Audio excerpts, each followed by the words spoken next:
Iran और Israel दुश्मन क्यों है? इसके पीछे इतिहास, धर्म, राजनीति और क्षेत्रीय शक्ति की लड़ाई जैसे कई कारण जुड़े हुए हैं। इसे आसान भाषा में समझते हैं। 1979 की ईरानी क्रांति, इरानियन रेवोल्यूशन, आधुनिक इतिहास की सबसे महत्वपूर्ण घटनाओं में से एक मानी जाती है, जिसने ईरान की राजनीति और समाज को पूरी तरह बदल दिया। इस क्रांति से पहले ईरान पर शाह मोहम्मद रेजा पहलावी का शासन था। वह एक शक्तिशाली लेकिन तानाशाही शासक माने जाते थे। उनकी सरकार को यूनाइटेड स्टेट्स का समर्थन प्राप्त था और उन्होंने देश को तेजी से आधुनिक बनाने की कोशिश की। लेकिन इस आधुनिकीकरण में आम जनता की समस्याओं, धार्मिक भावनाओं और आर्थिक असमानता को नजरअंदाज किया गया। धीरे धीरे लोगों में असंतोष बढ़ने लगा। खासकर धार्मिक नेता आयतोल्लाह रूहुल्लाह खोमैनी ने शाह के खिलाफ आंदोलन शुरू किया।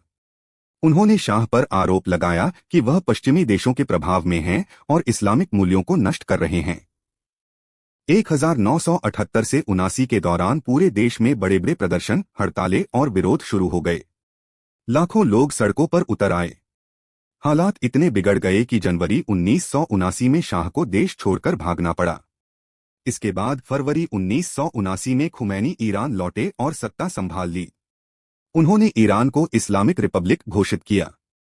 इस बदलाव के साथ राजशाही मोनार्की खत्म हो गई। धार्मिक नेताओं की सत्ता स्थापित हो गई। देश के कानून इस्लामिक सिद्धांतों पर आधारित हो गए। इस क्रांति का असर सिर्फ ईरान तक सीमित नहीं रहा। इससे पूरे मध्य पूर्व की राजनीति बदल गई और इजराइल तथा पश्चिमी देशों के साथ ईरान के रिश्ते खराब हो गए। ईरान और इजराइल के बीच धार्मिक और वैचारिक टकराव उनकी दुश्मनी का एक अहम कारण है। ईरान एक इस्लामिक गणराज्य है, जहां शिया इस्लाम के सिद्धांतों पर आधारित शासन चलता है।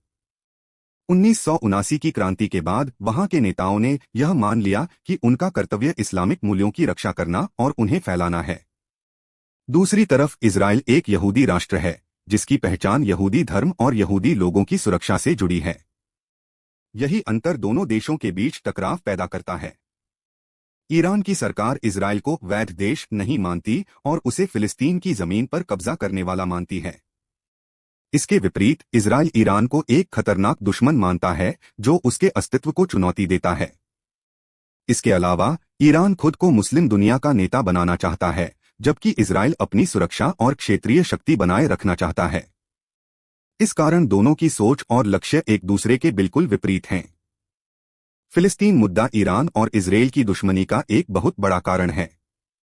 फिलिस्तीन एक ऐसा क्षेत्र है जहां अरब, मुख्य रूप से मुस्लिम आबादी रहती थी। 1948 में इजराइल के बनने के बाद इस इलाके को लेकर विवाद शुरू